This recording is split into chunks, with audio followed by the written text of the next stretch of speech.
दोस्तों, किसी को कामयाबी बहुत जल्दी मिल जाती है तो किसी को कामयाबी मिलने में बहुत समय लगता है और किसी को मिलती भी नहीं। हम सब बहुत मेहनत करते हैं, लेकिन कभी कभी बहुत मेहनत करने के बाद भी हमें उसके अनुसार उसका फल नहीं मिल पाता। और आपने देखा होगा कि कुछ लोगों ने बहुत कम मेहनत की और वो बहुत आगे निकल गए। आपने लोगों को कहते भी सुना होगा कि अरे, वो तो पढ़ने में मुझसे धीमा था, फिर भी मुझसे आगे निकल गया। आप बहुत कुछ सोच रहे हैं और करना चाह रहे हैं, लेकिन चीजें आपके अनुसार नहीं हो रही हैं और आप लगातार असफलता का मुंह ही देख रहे हैं और अंत में आप खुद को लाचार और कमजोर पा रहे हैं। कई बार होता है कि हम इतने असफल हो जाते हैं कि फिर हमारा मन टूट जाता है, सारा उत्साह ही खत्म हो जाता है। हम खुद को कमजोर और हारा हुआ मान लेते हैं और बहुत निराशा भी होती है। आखिर निराशा हो भी क्यों ना, दुखी कैसे ना हो हम, क्योंकि हमने तो बहुत प्रयास किया था, जितना हमसे हो सकता था उतना किया था, लेकिन हमें उस परिश्रम के अनुसार उसका फल नहीं मिल पाया और एक बार फिर असफलता का मुंह देखना पड़ा। दोस्तों, अगर ये सारी परिस्थितियां, अगर ये सारी घटनाएं आपके भी जीवन में घटित हो रही हैं या नहीं भी घटित हो रही हैं, तब भी आप इस वीडियो को अंत तक देखिएगा, क्योंकि आज के इस वीडियो में आपको कुछ ऐसी बातें पता चलेंगी जो कि शायद ही आपने पहले कहीं सुनी हो, और जो बातें आज आप जानने वाले हो वो बातें आपको इन सारी मुश्किलों से बाहर निकालेंगी। जैसे आज के समय में स्कूल होते हैं, वैसे ही पुराने समय में आश्रम और गुरुकुल हुआ करते थे। उस समय के लोग अपनी शिक्षा ग्रहण करने आश्रमों में ही जाया करते थे। उस समय हर शिष्य अपने गुरु का बहुत ही सम्मान किया करता था और प्राचीन आश्रमों में किताबी ज्ञान से ज्यादा बच्चों को व्यवहारिक ज्ञान सिखाया जाता था। ऐसे ही प्राचीन समय में एक आश्रम था जिसमें विभिन्न प्रकार के विद्यार्थी गुरु से शिक्षा ग्रहण किया करते थे। आश्रम से शिक्षा ग्रहण करने के बाद सभी विद्यार्थी अपने अपने राज्य वापस लौट जाया करते थे। उन्हीं शिष्यों में राजवीर नाम का एक शिष्य था। वह भी आश्रम की शिक्षा पूरी करने के बाद अपने राज्य वापस लौट आता है। वापस आने के बाद सभी लोग अपने अपने राज्य में किसी न किसी काम में वापस लग जाते हैं। धीरे धीरे समय बीतता गया। राजवीर और बड़ा होने लगा। उसके परिवार की आर्थिक स्थिति पहले से ही अच्छी नहीं थी। राजवीर के घर वालों ने भी यही सोचा था कि राजवीर जब आश्रम से अपनी शिक्षा पूरी करके लौटेगा तो वो बहुत कामयाब बनकर लौटेगा और हमारे घर की सारी गरीबी को खत्म कर देगा। लेकिन राजवीर के साथ ये सारी बातें उल्टा पड़ रही थी। वह आश्रम से शिक्षा ग्रहण करके तो आया था, लेकिन जब वह काम की तलाश में कहीं जाता था तो उसे कोई भी काम नहीं मिलता था। वह छोटी छोटी चीजों में असफल हो जाया करता था। राजवीर एक बार अपने राज्य के राजा के यहाँ गया हुआ था, क्योंकि राजा अपनी सेना में नए सैनिकों को भर्ती कर रहा था। राजवीर भी राजा की सेना में भर्ती होने के लिए उसके महल पहुंच जाता है। लेकिन राजवीर जब राजा के अधिकारियों के सामने अपनी योग्यता दिखाने के लिए प्रस्तुत होता है तो उसके हाथ पैर कांपने लगते हैं। यह देख राजा के अधिकारी उसे वहां से बाहर कर देते हैं और उससे कहते हैं कि तुम राजा की सेना में भर्ती होने लायक नहीं हो अभी। इस बात से राजवीर बहुत ही निराश और दुखी हो जाता है, क्योंकि उसके जीवन में अगर कोई उम्मीद बची हुई थी तो वो यही थी कि वह राजा की सेना में भर्ती होकर अपने घर के आर्थिक हालातों को ठीक कर देगा। लेकिन वहां से निकाले जाने के बाद वह दुखी मन से अपने घर वापस आ जाता है। उसे लोगों के तरह तरह के ताने सुनने को मिलते हैं। लोग कहते हैं कि राजवीर बहुत पढ़ा लिखा है, लेकिन फिर भी इसे कोई काम नहीं मिल पा रहा है। तो कुछ लोग कहते हैं कि इसने तो आश्रम में ठीक से शिक्षा ही ग्रहण नहीं की होगी। कुछ लोग तो यहाँ तक कहने लगते हैं कि ये मंद बुद्धि है, इसमें सोचने समझने की क्षमता ही कम है, इसीलिए इसका दिमाग ठीक तरह से काम नहीं कर पा रहा है। मतलब लोग उसे तरह तरह के ताने मारते थे। इस वजह से राजवीर बहुत ज्यादा परेशान हो गया था। एक दिन तो उसके मन में आत्महत्या करने का विचार भी आने लगा, लेकिन जैसे तैसे उसने स्वयं को संभाला। उसने अपनी समस्या अपने एक पुराने मित्र से बताई। मित्र ने राजवीर को सलाह देते हुए कहा कि राजवीर, तुम एक बार फिर आश्रम में अपने गुरु से मिलने जाओ और उनसे अपनी सारी समस्याएं बताओ। वो जरूर तुम्हारी समस्या का कोई न कोई समाधान निकालेंगे।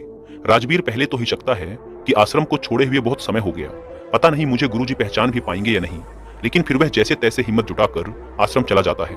वहां पर उसे वही पुराने गुरु मिलते हैं जिन्होंने राजवीर को बचपन में पढ़ाया था। गुरु अब बूढ़े हो चले थे। राजवीर गुरु से मिलता है और उनके समक्ष बैठकर अपनी समस्याएं बताना शुरू करता है। गुरु पूरी शांति से राजवीर की बातें सुनने लगते हैं।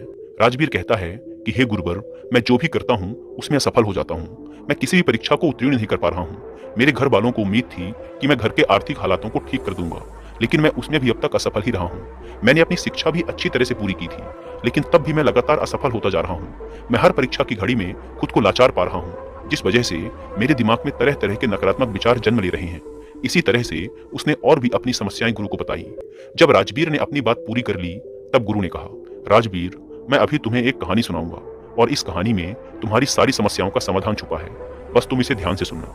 एक बार एक चरवाहा जंगल में भेड़ चराया करता था। एक दिन भेड़ चराते चराते वह जंगल में इतना आगे चला गया कि वहां उसे एक शेर का छोटा बच्चा मिला। उसने अभी आंखें भी नहीं खोली थी।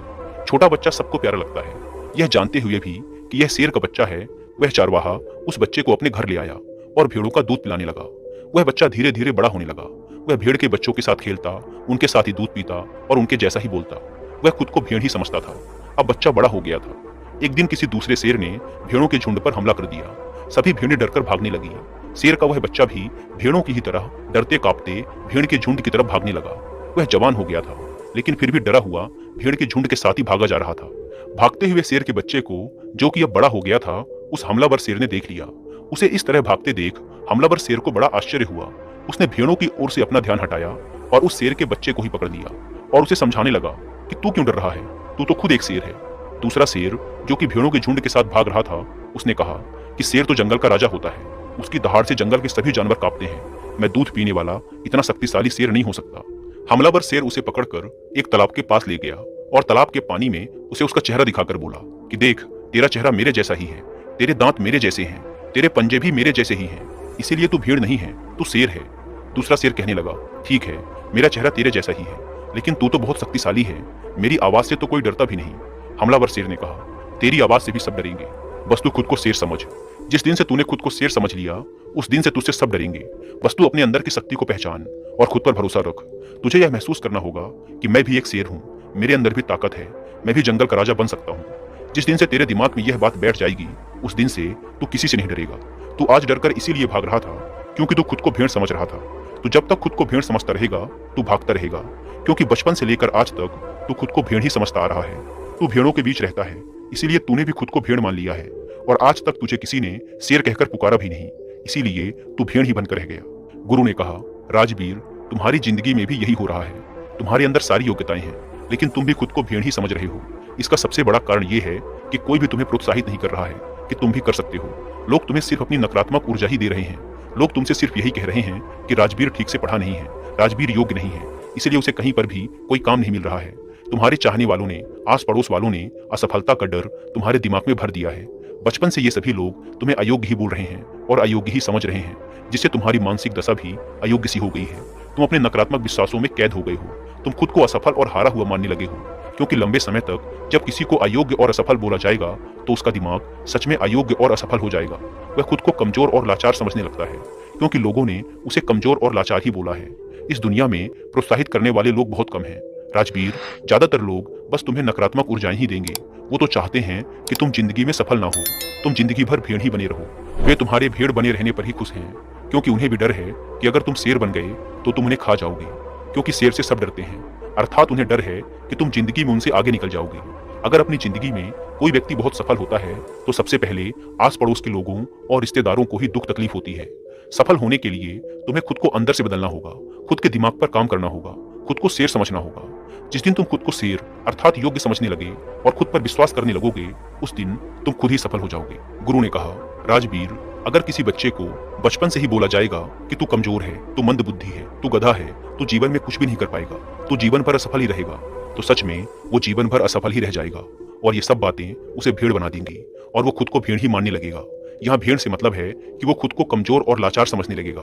वह मानने लगेगा कि वह जिंदगी में कुछ भी नहीं कर सकता, तो उसके आसपास के लोग उसे खुद कमजोर बना देते हैं। लेकिन किसी बच्चे से बचपन से ही ये बोला जाए कि तू शेर है, तू योग्य है, तू कर सकता है, तेरे अंदर बहुत ताकत है, बहुत हिम्मत है, दुनिया की कोई भी ताकत तुझे सफल होने से नहीं रोक सकती। अगर बचपन से ही ये सब विचार उसके दिमाग में डाल दिए जाएं, तो वास्तव में उसे सफल होने से कोई नहीं रोक सकता, क्योंकि अब उसके दिमाग में यह बैठ चुका है कि वह सफल हो जाएगा। जब किसी के दिमाग में ये सब बातें पूरे विश्वास के साथ बैठ जाती हैं, तो फिर ये ब्रह्मांड खुद उसे सफल बनाता है। बच्चा जब जानने समझने लायक होता है तो उसके आसपास क्या चल रहा है, लोग क्या बोल रहे हैं, वो ये सब बातें बड़े ध्यान से सुनता है और समझता भी है। गुरु कहते हैं कि अगर उस छोटे बच्चे के अंदर अच्छी सोच, अच्छे विचार भर दिए जाएं और उसके बारे में अच्छा बोला जाए कि तेरे अंदर असीम संभावनाएं हैं, तो जो चाहे कर सकता है, और सभी सकारात्मक विचार उसके अंदर डाल दिए जाएं, तो उसके दिमाग की क्षमता बढ़ने लगती है, उसका डर खत्म होने लगता है और उसके अंदर निर्णय लेने और संघर्ष करने की शक्ति बढ़ने लगती है। और ऐसे सकारात्मक सोच वाले बच्चे आगे चलकर अपनी जिंदगी में जरूर सफल होते हैं। कोई बच्चा कितना भी कमजोर हो, हमें उसे कभी भी गधा या कमजोर नहीं बोलना चाहिए। जब हम किसी बच्चे को कमजोर और लाचार बोलते हैं तो वो सच में स्वयं को कमजोर और लाचार मानने लग जाता है। वो समझने लगता है कि वो सच में दूसरों से कमजोर है। उसका दिमाग खुद को कमजोर समझने लगता है। उसे लगने लगता है कि वास्तव में वह कुछ भी नहीं कर सकता, क्योंकि बचपन से ही उसके आसपास के लोगों के द्वारा बोला जा रहा है कि तू ये है, तू वो है, तू यह नहीं कर सकता, तू वह नहीं कर सकता। तो ये तमाम विचार बचपन से ही उसके अंदर बैठ जाते हैं, जिसकी वजह से वह ना तो कुछ बड़ा सोच पाता है और ना ही कुछ बड़ा कर पाता है और जिंदगी भर भेड़ बनकर रह जाता है। लेकिन अगर वहीं पर बचपन से ही उस बच्चे के दिमाग में अच्छे विचार डाले जाएं, अच्छी सोच पैदा की जाए, तो भविष्य में आगे चलकर वह एक सकारात्मक ऊर्जा के साथ आगे बढ़ेगा। और जब कोई व्यक्ति सकारात्मक ऊर्जा के साथ आगे बढ़ता है तो उसके रास्ते में आने वाली बाधाएं खुद ब खुद दूर होनी शुरू हो जाती है। राजवीर, बचपन से तुम्हारे साथ भी यही हो रहा है। बचपन से लोगों ने तुम्हारे दिमाग में यही सब नकारात्मक विचार भर दिए हैं, जिसके परिणाम स्वरूप बड़े होकर भी तुम यही सब सोच रहे हो। तुम बिना डरे सबसे पहले खुद को सकारात्मक ऊर्जाओं से भरो। जब तुम खुद को सकारात्मक ऊर्जाओं से भर लोगे तब तुम स्वयं ही सफल हो जाओगे। फिर सफलता के द्वार तुम्हारे लिए खुलने लगेंगे। गुरु ने कहा, कहीं भी जाने से और कुछ भी करने से पहले खुद को सकारात्मक विचारों से भरो। तुम्हें असफल और नकारात्मक विचारों की ओर ध्यान ही नहीं देना है, तुम्हें बस खुद को सकारात्मक ऊर्जाओं से भरना है। तुम प्रतिदिन जब सुबह उठो और रात में सोने जाओ तब स्वयं से कहो और महसूस करो कि मैं भी कर सकता हूँ, मैं हार नहीं मान सकता, क्योंकि मेरे अंदर भी क्षमता है, मेरे अंदर भी योग्यता है। खुद को सकारात्मक ऊर्जाओं और विचारों से लगातार भरते रहो। इसके बाद तुम खुद धीरे धीरे यह महसूस करने लगोगे कि सफलता के द्वार तुम्हारे लिए खुलने लगे हैं। गुरु आगे कहते हैं कि राजवीर, तुम ये काम आज से ही शुरू कर दो। अगर तुम यह काम आज से ही शुरू कर देते हो तुम्हें बहुत ही जल्द इसका प्रभाव भी देखने को मिलेगा। इतना कहने के बाद गुरु मौन हो गए। राजवीर अपने गुरु का धन्यवाद करते हुए एक सकारात्मक ऊर्जा के साथ अपने घर वापस आ जाता है। 3 महीने के अभ्यास के बाद सबसे पहले वह अपने अंदर के डर को खत्म करता है, खुद को सकारात्मक ऊर्जाओं और विचारों से भरता है। ऐसे ही एक दिन राजा के सैनिक उसके गांव आते हैं और कहते हैं कि राजा की सेना में कुछ नए सैनिकों की जरूरत है। इसीलिए जो भी व्यक्ति राजा की सेना में भर्ती होना चाहता है, राज्य का सैनिक बनना चाहता है, वो आज से ठीक 5 दिन बाद महल आकर अपनी योग्यता का प्रमाण देकर सेना में भर्ती हो सकता है। ठीक 5 दिन बाद कड़ी मेहनत के बाद अपनी योग्यता का प्रमाण देने राजवीर राजा के महल पहुंच जाता है। राजा के अधिकारी इस बार जब उसे देखते हैं तो उन्हें राजवीर में एक अलग ही ऊर्जा और उत्साह दिखाई पड़ रहा था। इस बार वह पिछली बार की तरह डरा और घबराया हुआ नहीं था। इस बार राजवीर अपनी सभी परीक्षाओं में पास हो जाता है और राजा की सेना में भर्ती भी हो जाता है। जब राजवीर के परिवार वालों को ये बात पता चली तो सब बहुत खुश हो गए। दोस्तों, गुरु के माध्यम से आज हमें ऐसी बातें पता चली जो कि हमारे लिए किसी वरदान से कम नहीं है। उम्मीद है कि इस वीडियो से आपको बहुत कुछ सीखने को मिला होगा और वीडियो में यहाँ तक बने रहने के लिए आपका बहुत बहुत धन्यवाद।